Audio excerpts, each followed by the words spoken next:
मेहनतपुर नाम के गांव, जहां सखाराम अपने परिवार के साथ रहता था और अपना एक भोजनालय चलाने का काम करता था। सारे मजदूर और गांव वाले सभी सखाराम के भोजनालय में भोजन करके अपना अपना काम किया करते हैं। एक दिन एक आदमी सखाराम के भोजनालय में भोजन करने के लिए आया। बताइए भाई साहब, क्या खाएंगे आप? आपके भोजनालय में अभी क्या है बताइए? आलू पराठा, गोभी पराठा, मूली पराठा, मेथी पराठा, गर्मा गर्म शीरा, चना मसाला, पनीर दो प्याजा, सेव टमाटर नु साग और मीठे मई गुलाब जामुन, साथ में थोड़ी सी लस्सी। बताइए आप क्या खाएंगे? आपकी आवाज सुनकर ही मेरे मुंह में पानी आ गया है। जो सबसे अच्छा बनता है वो बना कर दे दीजिए। अरे ओ, कुंदन साहब के लिए चना मसाला और मखनी नान परोस दो, साथ में लस्सी भी दे देना। मजा आएगा, मजा आएगा।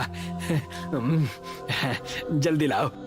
जैसे ही कुंदन ने नीलेश को खाना परोसा, नीलेश बड़े चाव से सारा का सारा खाना खाने लगा। खाना खत्म करते ही नीलेश ने कहा, खाना बड़ा ही स्वादिष्ट और लाजवाब था भाई, वाह मजा आ गया। ये होता है असली खाना, वरना मेरी बीवी जो बनाती है उसमें तो कोई स्वाद ही नहीं होता है। उसे तो मैं गली के कुत्तों को खिला देता हूँ और बेचारे अगले दिन वो सारे कुत्ते बीमार हो जाते हैं।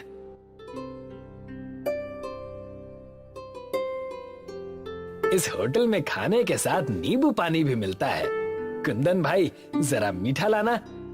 अरे रुको, वो पानी तुम्हारे हाथ धोने के लिए है, पीने के लिए नहीं। क्या बात कर रहे हो तुम? अरे हमने तो अभी तक यही सुना है कि नींबू को पानी में डालकर पीते हैं, ना कि उसमें हाथ धोते हैं। तो फिर आप गलत जगह पर आ गए हैं। आपको किसी सस्ते भोजनालय में जाना चाहिए। बिल पे कीजिए और जाइए यहाँ से। कुंदन ने नीलेश के पास आकर एक पर्ची थमाई, जिसे देखकर नीलेश के होश उड़ गए। ये सब क्या है? चना मसाला 300 रुपए और नान 70 रुपए? नहीं भाई, मैंने कोई पार्सल नहीं करवाया है, इतने पैसे नहीं होने चाहिए। भाई साहब, ये कोई पार्सल के पैसे नहीं, बल्कि जो तुमने खाए हैं उसके पैसे हैं। इतनी तो मेरे दिन की दिहाड़ी भी नहीं है, और इतना महंगा खाना। अगर मुझे पता होता तो मैं थोड़ी ना खाता। नीलेश अपनी जेब से 100 रुपए निकालकर टेबल पर रख देता है। कुंदन गुस्से से अपने मालिक सखाराम को आवाज लगाता है। मालिक, इस आदमी के पास पैसे ही नहीं है। इसका बिल पूरे 700 रुपए है, मगर ये सिर्फ 100 रुपए देकर हमें टरकाने की कोशिश कर रहा है। नीलेश की बात सुनकर सखाराम गुस्से से वहाँ पर आता है। तुम्हारी जेब में जब फूटी कौड़ी नहीं थी तो तुम्हें क्या जरूरत थी यहाँ पर आने की? तुम्हारे जैसे लोगों को इस भोजनालय में आने का कोई अधिकार नहीं है। जल्दी से पैसे निकाल, नहीं तो मैं तेरा मार मार कर भड़ता बना दूंगा। अजीब बदतमीज आदमी हैं आप तो ग्राहकों के साथ बदतमीजी कर रहे हैं। बदतमीजी उसके साथ नहीं की जाती जिसकी कोई इज्जत होती है, और आज की दुनिया में जिसके पास पैसे नहीं होते उसकी कोई इज्जत नहीं होती। इतना बोलकर सखाराम भोजनालय के कर्मचारियों से बोलता है, देखते क्या हो, मारो इसे। सखाराम की बात सुनते ही ढाबे के सारे कर्मचारी नीलेश को बुरी तरह से पीटने लगते हैं। सखाराम गुस्से से नीलेश से बोलता है, तुझे 2 दिन तक भोजनालय की झूठी प्लेट साफ करनी होगी, तब कहीं जाकर बिल चुकता होगा। नीलेश 2 दिन तक लगातार उस भोजनालय की झूठी प्लेट साफ करता रहा। 2 दिन बाद नीलेश अपने घर जाकर अपने साथ हुई उस दुर्घटना को रोते हुए अपनी पत्नी विमला को बताता है। अजी, क्या जरूरत थी उस भोजनालय में जाने की, जब आपके पास इतने पैसे नहीं थे। निर्दयी लोगों ने पहले तो आपको बुरी तरह से पीटा, उसके बाद भी जब उनका दिल नहीं भरा तो उन्होंने 2 दिन तक लगातार भोजनालय में आपसे जानवरों की तरह काम करवाया। मेरा बहुत अपमान किया है विमला। आज मुझे एक बात समझ में आ गई कि बेचारे गरीब और असहाय लोगों को अच्छे भोजनालय में भोजन करने का कोई अधिकार नहीं है, लेकिन मैं ऐसा नहीं होने दूंगा। अजी, आप क्या कर लेंगे? आप तो खुद मार खाकर आ रहे हैं। मैं अपना भोजनालय खुद बनाऊंगा और अपने गांव में एक ऐसा भोजनालय बनाकर तैयार करूंगा जहां हर गरीब को बहुत सस्ते में अच्छा भोजन मिल सके। आखिर गरीब के भी कुछ अधिकार होते हैं विमला। गरीब का जन्म इन निर्दयी लोगों से मार खाने के लिए नहीं हुआ, उसे भी अच्छा भोजन करने का अधिकार है। लेकिन कैसे? नीलेश ने अपनी पत्नी की बात का कोई जवाब नहीं दिया। वो चुपचाप रात भर गहरी सोच में गुम रहा। अगली सुबह नीलेश गांव के हर घर में जाकर चंदा जमा करने लगा, मगर सब ने उसे अपमानित करके अपने घरों से भगा दिया। गांव का ही एक आदमी नीलेश का मजाक उड़ाते हुए बोला, पागल हो गए हो क्या? अरे कोई काम धंधा करो। ये अचानक तुम्हारे अंदर गरीबों के प्रति इतना प्रेम कैसे जागृत हो गया?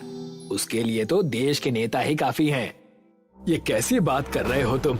मैं जो कुछ भी कर रहा हूँ गांव की भलाई के लिए कर रहा हूँ। हमारे गांव का नाम मेहनतपुर है। हमारे गांव के वासी दिन भर मेहनत में जुटे रहते हैं और उन्हें ढंग का एक वक्त का भोजन भी नहीं मिल पाता। तुम मेरा साथ देने की बजाय मुझे उल्टा अपमानित कर रहे हो। हाँ, क्योंकि तुम दिन में मुंगेरी लाल के सपने देख रहे हो। मेरे भाई, ऐसा सिर्फ फिल्मों में होता है, मगर वास्तविकता इससे बहुत अलग है। और मुझे एक बात बताओ नीलेश, एक बार को मान लिया जाए कि तुम अपने मकसद में सफल भी हो गए, तो 1 रुपए की थाली कब तक तुम गरीब लोगों को खिला पाओगे? ये पूरी तरह से असंभव है। इतना कहकर वो नीलेश का मजाक उड़ाता हुआ सखाराम के भोजनालय में जाकर बोला, सुना सखाराम जी, नीलेश अपने गांव में एक भोजनालय बनाना चाहता है। आप जो थाली 700 रुपए में बेचते हैं, वो थाली वो 1 रुपए में बेचने की सोच रहा है। लगता है उसकी बुद्धि भ्रष्ट हो गई है। अब उस बेवकूफ को कौन समझाए? तभी सखाराम का नौकर कुंदन सखाराम के पास आकर धीरे से बोला, सखाराम जी, हमें इसकी बातों को मजाक में नहीं लेना चाहिए। ओए, क्या कहना चाहता है तू? अगर नीलेश अपने मकसद में सफल हो गया तो कभी आपने सोचा है आपके भोजनालय का क्या होगा? कुत्ते लौटेंगे, कुत्ते। अरे काली जुबान, कभी तो अच्छा बोल दिया कर। तेरे मुंह से जब भी निकला है हमेशा उल्टा सीधा ही निकला है। चिंता मत कर, इस गांव का मुखिया मेरा बहुत अच्छा दोस्त है। वो नीलेश को अच्छी तरह से समझा देगा। सखाराम गांव के मुखिया के पास गया। मुखिया, हमारी मित्रता के चर्चे दूर दूर तक प्रसिद्ध हैं। मत भूलना, जो थाली मैं 700 रुपए में बेचता हूँ, वही थाली मैं तुम्हें 600 में खाने के लिए देता हूँ, यानी पूरे 100 का डिस्काउंट। बोल तो ऐसे रहे हो जैसे मेरे ऊपर बहुत बड़ा कोई उपकार करते हो। मैंने तो तुमसे कभी नहीं कहा कि तुम मुझे 100 रुपए का डिस्काउंट दो। और वैसे भी मैं तुम्हारे भोजनालय में महीने में 1 आध बार ही तो भोजन करता हूँ, और मुश्किल से अब तक तुम्हारे भोजनालय में 4 या 5 बार ही भोजन किया है। इस हिसाब से तुम्हारे 500 रुपए मेरे ऊपर बकाया है। लगता है मुखिया तुम मेरी बात का बुरा मान गए।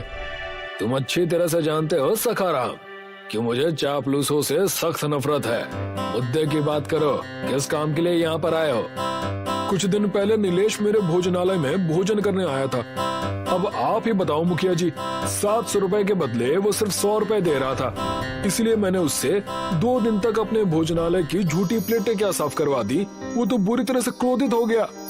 हाँ, मैंने सुना है कि तुमने उसे पीटा भी था। हाँ, अब क्रोध में 1-2 थप्पड़ तो मार ही दिए थे, लेकिन इतना भी नहीं पीटा था कि वो इतना नाराज हो जाए।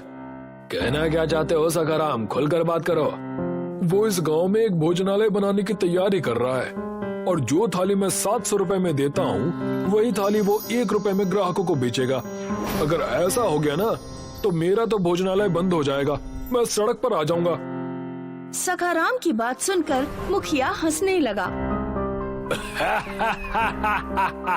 सखाराम, लगता है नीलेश की तो बुद्धि भ्रष्ट हो ही गई है, लेकिन मुझे लगता है साथ में तुम्हारी भी बुद्धि भ्रष्ट हो गई है।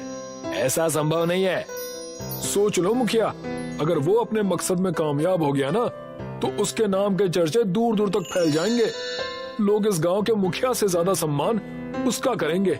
और फिर कोई बड़ी बात नहीं है कि कुछ सालों बाद उसकी दयालुता को देखकर गांव के वासी उसे ही मुखिया बना दे। जरूर वो कुछ बड़ा करने की सोच रहा है। सखाराम की बात सुनकर मुखिया सोच में पड़ गया। बात तो तुमने मेरे पते की है। अब मैं किसी को गांव में भोजनालय बनाने से तो नहीं रोक सकता। हाँ, इतना जरूर कर सकता हूँ कि वो आजकल मेरी ही भट्टी पर दिहाड़ी पर काम कर रहा है, तो मैं उसे धक्के देकर बाहर निकाल दूंगा।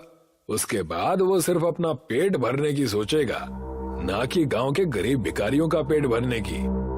सखाराम वहाँ से चला गया।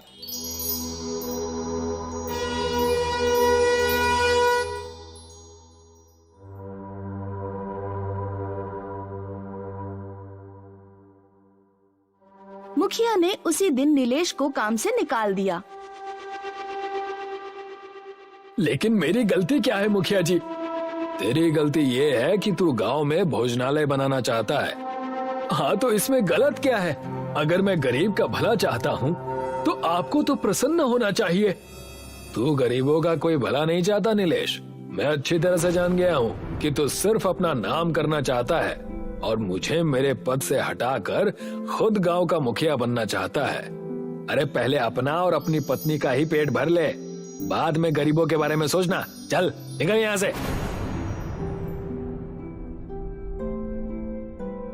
मगर नीलेश ने हार नहीं मानी। नीलेश शहर जाकर चंदा जमा करने लगा। इस दौरान उसकी मुलाकात सेठ जमुना प्रसाद से हुई। जमुना प्रसाद बेहद दयालु व्यक्ति थे। मुझे तुम्हारी सोच बहुत अच्छी लगी नीलेश, कि तुम एक ऐसा भोजनालय बनाकर तैयार करना चाहते हो जहाँ पर गरीब अच्छा भोजन कर सके। मैं तुम्हारी मदद करने के लिए तैयार हूँ। सेठ जमुना प्रसाद की मदद से नीलेश ने गांव में एक बहुत अच्छा भोजनालय तैयार करवाया। उसके भोजनालय में गुजराती, मराठी, कन्नड़ सभी तरह के भोजन तैयार होने लगे। भोजनालय बनते ही कुछ लोग भोजनालय में भोजन करने के लिए आ गए। वो सब देश के अलग अलग शहरों के रहने वाले थे। एक गुजराती नीलेश से बोला, તમારા રેસ્ટોરન્ટમાંથી બહુ મસ્ત ખુશ્બુ આવે છે। આ ખુશ્બુ સૂંઘીને હું પોતાની રોકી ના શક્યો। તો હવે મને જમવા આપો। नीलेश ने उस गुजराती को एक थाली में गुजरात का सारा प्रसिद्ध भोजन परोस दिया। भोजन खाकर गुजराती खुश होते हुए नीलेश से बोला, કેટલા રૂપિયા? બસ 1 રૂપિયાની આખી થાળી મળશે। 1 रुपए का नाम सुनकर गुजराती खुश हो गया। भोजनालय में लोगों की भीड़ लगने लगी। दूर दूर के शहर के लोग नीलेश के भोजनालय में भोजन करने के लिए आने लगे। अमीर हो या गरीब, नीलेश हर किसी से एक थाली का 1 रुपया ही वसूलता था। और ये बात सखाराम को बिल्कुल भी पसंद नहीं आई। सखाराम क्रोधित होकर कुंदन से बोला, इस नीलेश ने तो मेरे भोजनालय को बंद करवा दिया है। मेरे भोजनालय में कोई कुत्ता तक नहीं भटकता।